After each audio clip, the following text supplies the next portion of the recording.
ನಮ್ಮ ದೇವರು ಕರ್ತನಾದ ಯೇಸು ಕ್ರಿಸ್ತನ ನಾಮದಲ್ಲಿ ಅನುದಿನದ ಆಹಾರ ಪ್ರಿಯರಿಗೆ ಪ್ರೀತಿಯ ಶುಭಾಶಯಗಳು. 2025 ಜುಲೈ ತಿಂಗಳ 8ನೇ ತಾರೀಕಿನ ಮಂಗಳವಾರದ ದೇವರ ವಾಕ್ಯವು, ಮುನ್ನಡೆಸುವ ಕರ್ತನು. ನಿನ್ನ ಹೆಸರಿನ ನಿಮಿತ್ತ ನನ್ನನ್ನು ನಡೆಸು ಮತ್ತು ನನಗೆ ಮಾರ್ಗದರ್ಶನ ನೀಡು. ಕೀರ್ತನೆಗಳು 31:3. ಮನುಷ್ಯನು ನಿಜವಾಗಿಯೂ ತನ್ನನ್ನು ತಾನು ಮಾರ್ಗದರ್ಶನ ಮಾಡಿಕೊಳ್ಳಲು ಸಾಧ್ಯವಿಲ್ಲ. ಬಾಲ್ಯದಲ್ಲಿ ನಮಗೆ ಮಾರ್ಗದರ್ಶನ ನೀಡಲು ಶಿಕ್ಷಕರು ಬೇಕು.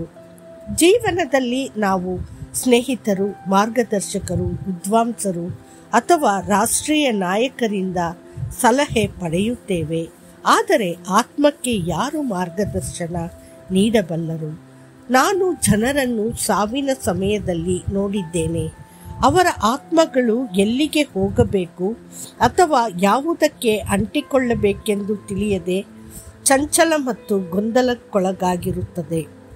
ಪಾಪದಲ್ಲಿ ಸಾಯುವ ವ್ಯಕ್ತಿಯು ಅಶುದ್ಧ ಶಕ್ತಿಗಳಿಂದ ದಾರಿ ತಪ್ಪಿ ಕತ್ತಲೆ, ವಿನಾಶ ಮತ್ತು ನರಕದ ಬೆಂಕಿಗೆ ಎಳೆಯಲ್ಪಡುತ್ತಾನೆ. ಆದರೆ ದೇವರ ಮಗು ಸತ್ತಾಗ ದೇವದೂತರು ಇಳಿದು ಬಂದು ಸಂತೋಷದಿಂದ ತುಂಬಿ ಅವರ ಆತ್ಮಗಳನ್ನು ಸ್ವರ್ಗದ ರಾಜ್ಯಕ್ಕೆ ಕರೆದೊಯ್ಯುತ್ತಾರೆ. ಅದು ಎಂತಹ ಅದ್ಭುತ ಕ್ಷಣ! ರಾಜನಾದ ದಾವೀದನು ಭೂಲೋಕದ ಜೀವನದಲ್ಲಿಯೂ ಮತ್ತು ಶಾಶ್ವತೆಯಲ್ಲಿಯೂ ಕರ್ತನನ್ನು ತನ್ನ ಮಾರ್ಗದರ್ಶಕನಾಗಿ ಆರಿಸಿಕೊಂಡನು. ಅವನು ಆಳವಾದ ಹಂಬಲದಿಂದ ಪ್ರಾರ್ಥಿಸಿದನು, ನಿನ್ನ ಹೆಸರಿನ ನಿಮಿತ್ತ ನನ್ನನ್ನು ನಡೆಸು ಮತ್ತು ನನಗೆ ಮಾರ್ಗದರ್ಶನ ನೀಡು. ಕೀರ್ತನೆಗಳು 31:3. ಅದೇ ರೀತಿ ಕುರುಬನು ತನ್ನ ಕುರಿಗಳನ್ನು ಮುನ್ನಡೆಸುತ್ತಾನೆ. ದೃಷ್ಟಿಯುಳ್ಳವನು ಕುರುಡರಿಗೆ ಮಾರ್ಗದರ್ಶನ ಮಾಡುತ್ತಾನೆ.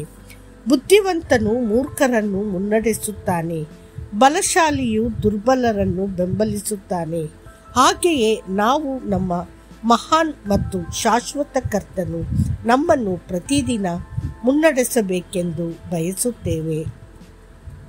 ಮತ್ತು ಇನ್ನೂ ಸುಂದರವಾದದ್ದು ಏನೆಂದರೆ, ನಮ್ಮ ಪ್ರೀತಿಯ ಕರ್ತನು ನಮ್ಮನ್ನು ಮುನ್ನಡೆಸಲು ಸಂತೋಷಪಡುತ್ತಾನೆ. ಆದ್ದರಿಂದ ಪ್ರತಿದಿನ ನಾವು ಹೀಗೆ ಕೇಳೋಣ, ಕರ್ತನೇ, ಇಂದು ನಾನು ಏನು ಮಾಡಬೇಕೆಂದು ನೀನು ಬಯಸುತ್ತೀಯಾ?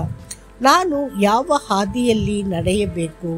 ಇಂದು ನಾನು ಭೇಟಿಯಾಗುವ ಜನರೊಂದಿಗೆ ನಾನು ಹೇಗೆ ವರ್ತಿಸಬೇಕು? ಸತ್ಯವೇದವು ವಾಗ್ದಾನ ಮಾಡುತ್ತದೆ, ಕರ್ತನು ನಿಮ್ಮನ್ನು ನಿರಂತರವಾಗಿ ನಡೆಸುತ್ತಾನೆ. ಬರಗಾಲದಲ್ಲಿಯೂ ನಿಮ್ಮ ಆತ್ಮವನ್ನು ತೃಪ್ತಿಪಡಿಸುತ್ತಾನೆ. ನಿಮ್ಮ ಎಲುಬುಗಳನ್ನು ಬಲಪಡಿಸುತ್ತಾನೆ.